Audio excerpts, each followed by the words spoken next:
ए पापिष्ट ब्राह्मणी, तैँले अहंकार गरेर मलाई भिक्षा दिइनस् त 7 वर्षकी हुँदा 70 वर्षको बुढोसँग बिहे होस्, तेरा माता पिताको सम्पत्ति नाश होस्, तँलाई पनि दुःख आइपरोस् र तेरा माता पिता पनि चाँडै मरुन्। यति 4 थोक तँलाई मैले श्राप दिएँ। कान नसुन्ने, कोप्रो डेरो, आँखी भुइँ कैलो र जोरिएको, केस सेतै फुलेको, दारा निस्केको, कालो मुखबाट रियाल चुहुने 70 वर्षको उमेरका शिलासन गरेर सन्ध्या गर्न बसेका शिव शर्मा नामका वृद्ध ब्राह्मणलाई देखेर निकै बेरसम्म तिनीलाई हेरिरहे।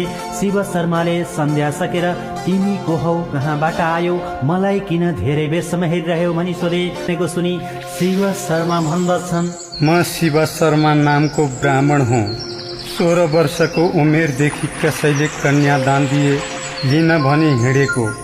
मलाई कन्यादान दिने आजसम्म कोही भेटिएनन्। सौभाग्यले आज तिमीलाई भेटे, दुवैको काम हुने भो। हे पिता, म माथि कृपा गरी ती कन्या मलाई मिलाइदेऊ। हे शिव शर्मा, यस्तो उमेरका तिमीलाई मेरी बालक पुत्री कसरी दिने? तिमी यस्ता कुरूपलाई कामदेवकी स्त्री रति जस्तै मेरी बालक पुत्री अयोग्य छ। हे शिव भट्ट, त्यसो नभन, ती कन्या मलाई देऊ, यदि नदिए म आत्महत्या गर्नेछु। कस्तो भने बुढो कान नसुन्ने, डेरो कैला आँखा भएको, दारा निस्केको, आँखी भाउ जोरिएको, केस पाकेको, रियाल चुहुने र कालो यस्तालाई मेरी पुत्री त्यस्तालाई कसरी दिउँ? शर्मा भन्दछन्, हे माता, यस संसारमा बालक वृद्ध राम्रा नराम्रा सबै छन्। कसैको धेरै सन्तान छन्, कसैका यहाँ एउटा पनि छैन। कुनै पुरुषका आफूभन्दा जेठी स्त्री छन्। यो संसारमा बुढो को हुँदैन र कसले भन्नु पर्दैन।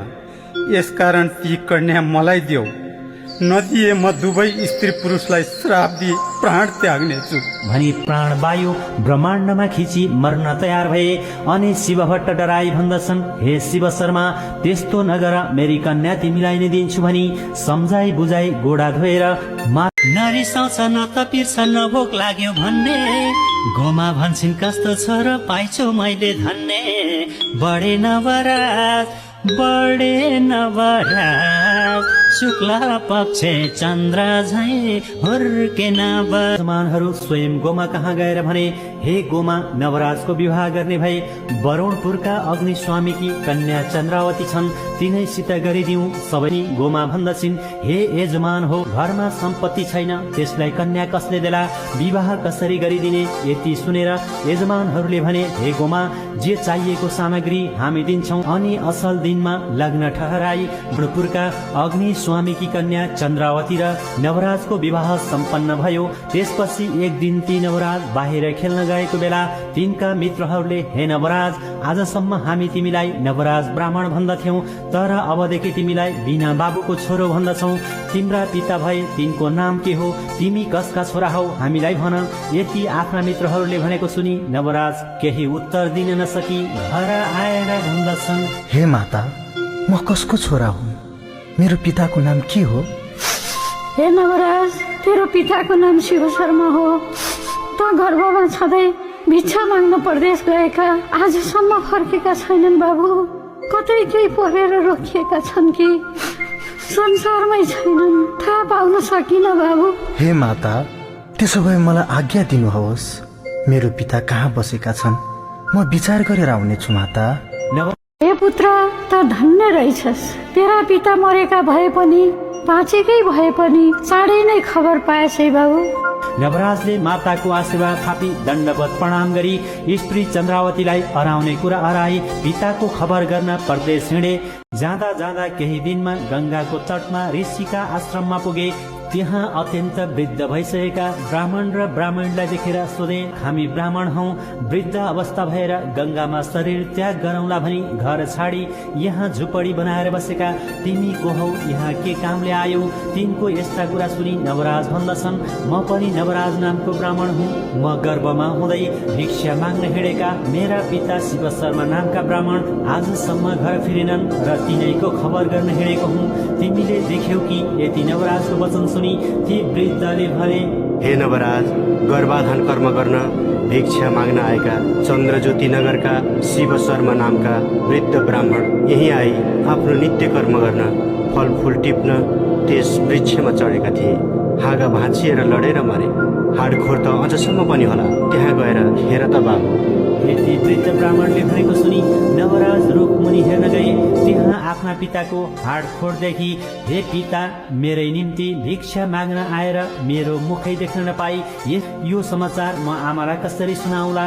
मेरी माताले शोक गर्दा म के भनेर बुझाउला भन्दै अनेक तरहले शोक गरेर रुन लागे। फेरि धैर्य धारण गरी हाडखोर बटुली गात्र क्रिया गरिसकी अब कता जाउँ? घर जाउँ भने सम्पत्ति छैन। विशेष यो समाचार सुनाई माताले शोक गरेको मात्र हेर्नु छ। यस कारण राजाको सेवामा लागे। इच्छा गर कि यो प्राण हर भन्दै आँसुका धारा बगाई रोई कराई बहुलाई जस्तै भएर हिँड्न लागिन्। यो कुरा कैलाशमा पार्वतीले चाल पाएर महादेवको आनन्द समयमा बिन्ती गरिन्। हे नाथ, त्यो गोमाको दुःख हेर्नुहोस्, त्यो पनि हजुरकी पत्नी हो। त्यसलाई कष्ट दिनु योग्य छैन स्वामी। मलाई साह्रै दया लाग्यो। आज्ञा भए श्री स्वस्तानी परमेश्वरीको व्रत गराउ र दुःखको सागरबाट पार होली। हुन्छ प्रिय, गराइदेऊ। अनि सप्तऋषिहरूलाई डाकी तिमीहरू मर्ते मण्डलमा जाओ र चन्द्रज्योति नगरमा गोमा नामकी ब्राह्मणी साह्रै कष्टमा परेकी छ, उसलाई स्वस्थानी परमेश्वरीको व्रत गराई आओ। सप्तऋषिहरू तिनको घर पुगे। गोमाले पनि सप्तऋषिहरूलाई देखेर प्रणाम गरी भित्र लगेर पिर्कामा बसाली। हे ऋषिश्वर हो, म यस्ती पापिनीका घरमा आई के कामले दर्शन दिनुभयो? ऋषिहरू भन्दछन्, हे गोमा, तिमी साह्रै नै दुखी हुनाले श्री स्वस्थानी परमेश्वरीको व्रत गराउन आयौ। अब तिमी एकाग्र भएर सुन। पौष शुक्ल पूर्णिमादेखि आरम्भ गर्नु पर्दछ।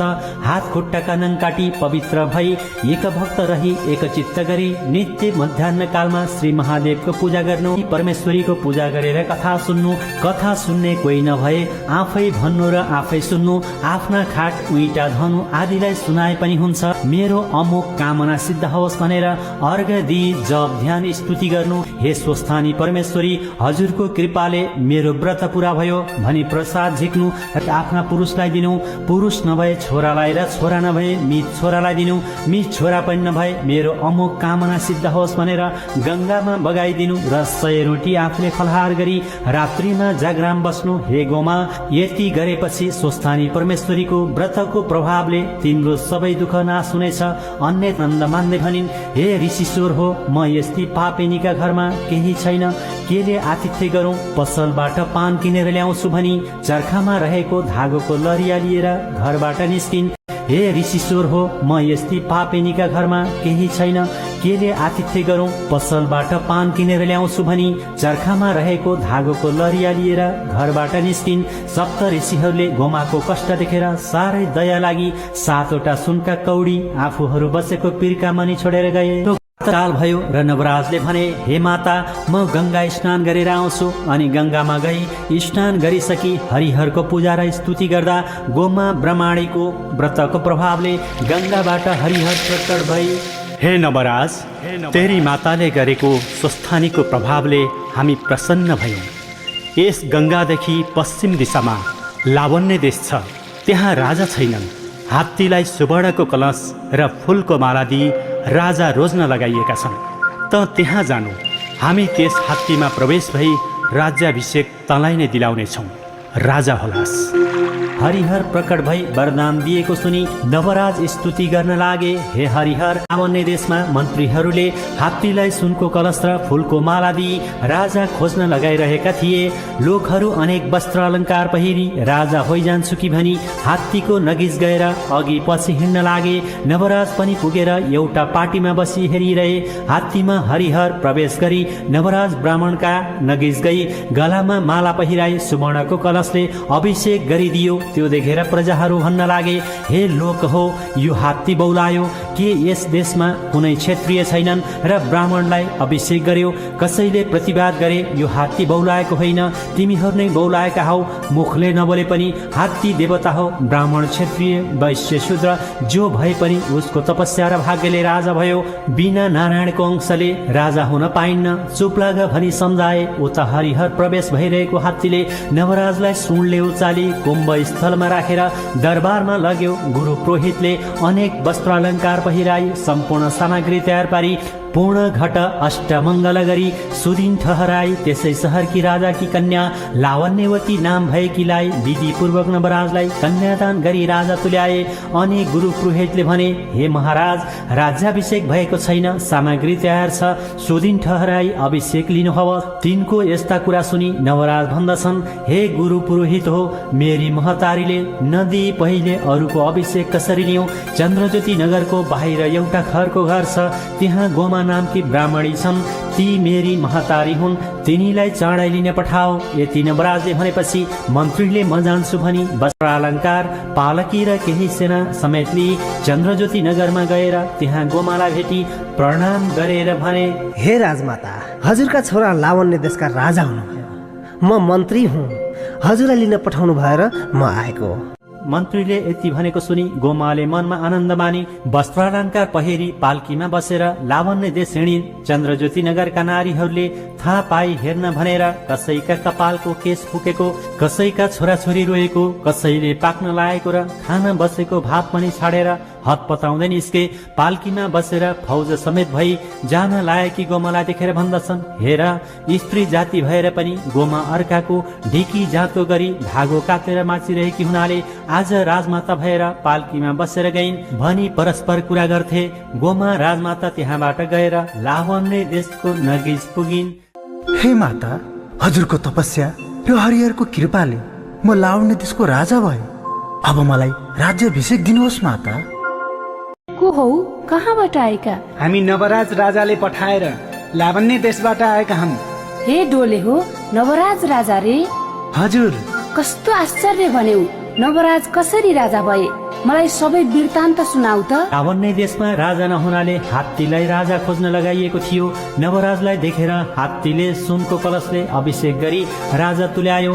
चन्द्रावती रानी कहाँ छन् खबर गरिदेऊ। हे महारानी, चाँडै जाउँ, ढिलो नगर्नुहोस्। हजुरका माता पितालाई पनि आजको 4 दिनमा आइपुग्ने निम्ता पठाएको छ। यति सुन्न साथ माथि गएर आफ्ना माता पितालाई नवराज राजा भएको र आफूलाई लिन आएको सबै कुरा सुनाइन्। फेरि हजुरहरूलाई पनि पुग्नु भनी निम्ता पठाएको रहेछ, अब आज्ञा दिए म छिट्टै जाने थिएँ भनिन्। तब माता पितालाई प्रणाम गरी आफ्ना साथी सङ्गिनी र छिमेकीहरूसित पनि विदा भई लावण्य देश जान भनेर हिँडिन्। अनि लोकहरू परस्पर कुरा गर्न लागे, जिन्दगानी घाम छाया 2 दिनको खेला, जिन्दगानी घाम छाया 2 दिनको खेला, यही खेलाले भुललाई भुलमा पार्यो बाँचुन्जेला, राख बसमा मन।